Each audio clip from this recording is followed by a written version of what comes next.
ಇನ್ನು ಬೇಲ್ ಸಿಕ್ಕ ಬೆನ್ನಲ್ಲೇ ತವರಿಗೆ ತೆರಳಲು ವಿನಯ್ ಕುಲಕರ್ಣಿ ಅವರು ಸಜ್ಜಾಗಿದ್ದಾರೆ. ಜಾಮೀನು ಸಿಕ್ಕ ಖುಷಿಯಲ್ಲಿರುವಂತಹ ಹೊಸ ಅಸ್ತ್ರ ಪ್ರಯೋಗಿಸಿದ್ದಾರೆ ವಿನಯ್ ಕುಲಕರ್ಣಿ. ಬೇಲ್ ಸಿಕ್ಕ ಬೆನ್ನಲ್ಲೇ ತವರಿಗೆ ತೆರಳಲು ವಿನಯ್ ಕುಲಕರ್ಣಿ ಸಜ್ಜು. ಜಾಮೀನು ಸಿಕ್ಕ ಖುಷಿಯಲ್ಲಿ ಹೊಸ ಅಸ್ತ್ರ ಪ್ರಯೋಗಿಸಿದ ವಿನಯ್ ಕುಲಕರ್ಣಿ. ಧಾರವಾಡ ಜಿಲ್ಲೆ ಗಡಿ ದಾಟಲು ವಿನಯ್ ಕುಲಕರ್ಣಿ ಹೊಸ ಅಸ್ತ್ರಕ್ಕೆ ಈಗ ಮುಂದಾಗಿರುವಂತದ್ದು. ಯೋಗೇಶ್ ಗೌಡ ಕೊಲೆ ಪ್ರಕರಣದ ಪ್ರಮುಖ ಆರೋಪಿ ವಿನಯ್ ಕುಲಕರ್ಣಿ ಮತ್ತೊಮ್ಮೆ ನ್ಯಾಯಾಲಯದ ಬಾಗಿಲು ತಟ್ಟಿದ್ದಾರೆ ವಿನಯ್ ಕುಲಕರ್ಣಿ ಅವರು. ಧಾರವಾಡ ಜಿಲ್ಲೆ ಪ್ರವೇಶಕ್ಕೆ ಅನುಮತಿ ನೀಡುವಂತೆ ಇದೀಗ ಅರ್ಜಿ ಸಲ್ಲಿಕೆ. ಸಾಕ್ಷಿ ನಾಶ ಹಾಗೂ ಬೆದರಿಕೆ ಹಿನ್ನೆಲೆ ಧಾರವಾಡಕ್ಕೆ ಈ ಒಂದು ಪ್ರವೇಶ ನಿರ್ಬಂಧವನ್ನ ಹಾಕಲಾಗಿತ್ತು. ತಮ್ಮ ಜಾಮೀನು ಷರತ್ತು ಸಡಿಲಿಸುವಂತೆ ಈಗ ನ್ಯಾಯಾಲಯಕ್ಕೆ ಅರ್ಜಿ ಸಲ್ಲಿಕೆಯಾಗಿರುವಂತದ್ದು. ಈ ನಿರ್ಬಂಧ ತೆರವುಗೊಳಿಸುವಂತೆ ವಿನಯ್ ಕುಲಕರ್ಣಿ ಮನವಿಯನ್ನ ಕೂಡ ಮಾಡಿಕೊಂಡಿದ್ದಾರೆ. ರಾಜಕೀಯ ಚಟುವಟಿಕೆಗಳಲ್ಲಿ ಭಾಗವಹಿಸಲು ಷರತ್ತು ಅಡ್ಡಿಯಾಗ್ತಿದೆ ಅನ್ನುವಂತಹ ಮಾತು ಕೂಡ ಹೇಳಿದ್ದಾರೆ. ಕಠಿಣ ಷರತ್ತಿನಿಂದ ತಮಗೆ ವಿನಾಯಿತಿ ನೀಡಬೇಕು ಅಂತ ವಿನಯ್ ಕುಲಕರ್ಣಿ ಮನವಿ ಮಾಡಿಕೊಂಡಿರುವಂತದ್ದು. ಬೆಂಗಳೂರಿನ ಜನಪ್ರತಿನಿಧಿಗಳ ಮ್ಯಾಜಿಸ್ಟ್ರೇಟ್ ಕೋರ್ಟ್ಗೆ ಮನವಿಯನ್ನ ಮಾಡಿಕೊಂಡಿದ್ದಾರೆ ಕಾಂಗ್ರೆಸ್ನ ಶಾಸಕ ವಿನಯ್ ಕುಲಕರ್ಣಿ. ಇದೀಗ ನೋಡಿ, ಬೇಲ್ ಸಿಕ್ಕ ಬೆನ್ನಲ್ಲೇ ತವರಿಗೆ ತೆರಳಲು ವಿನಯ್ ಕುಲಕರ್ಣಿ ಸಜ್ಜಾಗಿದ್ದಾರೆ. ಜಾಮೀನು ಸಿಕ್ಕ ಖುಷಿಯಲ್ಲಿ ಹೊಸ ಅಸ್ತ್ರ ಪ್ರಯೋಗಿಸಲು ಮುಂದಾಗಿರುವಂಥದ್ದು.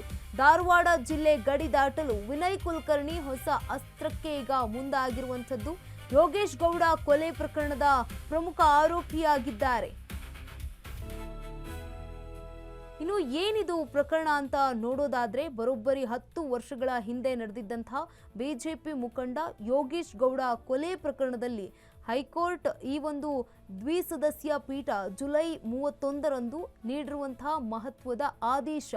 ಈ ಒಂದು ಆದೇಶದಲ್ಲಿ ಜೀವಾವಧಿ ಶಿಕ್ಷೆಗೆ ಒಳಗಾಗಿ ಜೈಲು ಪಾಲಾಗಿದ್ದಂತಹ ಧಾರವಾಡ ಗ್ರಾಮೀಣ ಶಾಸಕ ವಿನಯ್ ಕುಲಕರ್ಣಿ ಅವರಿಗೆ ದೊಡ್ಡ ನಿರಾಳತೆ ತಂದುಕೊಟ್ಟಿತ್ತು. ಈ ಕೊಲೆ ಪ್ರಕರಣದಲ್ಲಿ ವಿನಯ್ ಕುಲಕರ್ಣಿ ಸೇರಿ 17 ಮಂದಿಯನ್ನ ಅಪರಾಧಿ ಎಂದಿದ್ದಂತಹ ನ್ಯಾಯಾಲಯ ಕಳೆದ ಏಪ್ರಿಲ್ 17ರಂದು ಜೀವಾವಧಿ ಶಿಕ್ಷೆಯನ್ನ ವಿಧಿಸಿದೆ. ಜನಪ್ರತಿನಿಧಿಗಳ ಒಂದು ಸೆಷನ್ ನ್ಯಾಯಾಲಯ ಆದೇಶವನ್ನು ಹೊರಡಿಸಿತ್ತು. ಹೀಗಾಗಿ ವಿನಯ್ ಕುಲಕರ್ಣಿ ಅವರಿಗೆ ಶಾಸಕ ಸ್ಥಾನ ಹೋಗುವುದಲ್ಲದೆ ಜೀವನ್ ಪೂರ್ತಿ ಜೈಲು ಪಾಲಾಗುವ ದೊಡ್ಡ ಕಂಟಕ ಕೂಡ ಎದುರಾಗಿತ್ತು. ಸುದೀರ್ಘ ಕಾನೂನು ಹೋರಾಟದ ನಂತರ ಹೈಕೋರ್ಟ್ ಅವರಿಗೆ ಈಗ ಜಾಮೀನು ಮಂಜೂರು ಮಾಡಿರುವಂಥದ್ದು. 2016ರ ಜೂನ್ 15ರಂದು ಧಾರವಾಡದ ಸಪ್ತಾಪುರದ ಅವರದ್ದೇ ಆದಂತಹ ಜಿಮ್ನಲ್ಲಿ ಯೋಗೇಶ್ ಗೌಡ ಅವರ ಬರ್ಬರ ಹತ್ಯೆಯಾಗಿತ್ತು. ಆರಂಭದಲ್ಲಿ ಈ ಒಂದು ಸ್ಥಳೀಯ ಪೊಲೀಸರು ಕೂಡ ತನಿಖೆಯನ್ನ ನಡೆಸಿದ್ರು. ನಂತರ 2019ರಲ್ಲಿ ಪ್ರಕರಣವನ್ನ ಸಿಬಿಐಗೆ ವಹಿಸಲಾಗಿತ್ತು. ಈ ಪ್ರಕರಣದಲ್ಲಿ ವಿನಯ್ ಕುಲಕರ್ಣಿ 2020ರಲ್ಲಿ ಬಂಧನಕ್ಕೂ ಕೂಡ ಒಳಗಾಗಿದ್ರು. ಅದಾದ ನಂತರ 2021ರಲ್ಲಿ ಜಾಮೀನನ್ನ ಪಡೆದುಕೊಂಡಿದ್ರು. ಆದರೆ ಈ ಒಂದು ಸಾಕ್ಷಿಗಳ ಮೇಲೆ ಪ್ರಭಾವ ಬೀರಿದ ಆರೋಪ ಕೂಡ ಕೇಳಿ ಬಂದಿತ್ತು. ಸುಪ್ರೀಂ ಕೋರ್ಟ್ ಇವರ ಜಾಮೀನನ್ನ ರದ್ದುಗೊಳಿಸಿತ್ತು. ಎರಡು ಕಡೆಯಿಂದ ವಾದ ಪ್ರತಿವಾದ ಹಾಗೂ ಸಾಕ್ಷಿಗಳ ವಿಚಾರಣೆ ನಡೆದು ಕಳೆದ ಏಪ್ರಿಲ್ 17ರಂದು ಅವರಿಗೆ ಜೀವಾವಧಿ ಶಿಕ್ಷೆ ವಿಧಿಸಿ ಜಿಲ್ಲಾ ಸೆಷನ್ ನ್ಯಾಯಾಲಯ ಈ ಒಂದು ಆದೇಶವನ್ನ ನೀಡಿದೆ.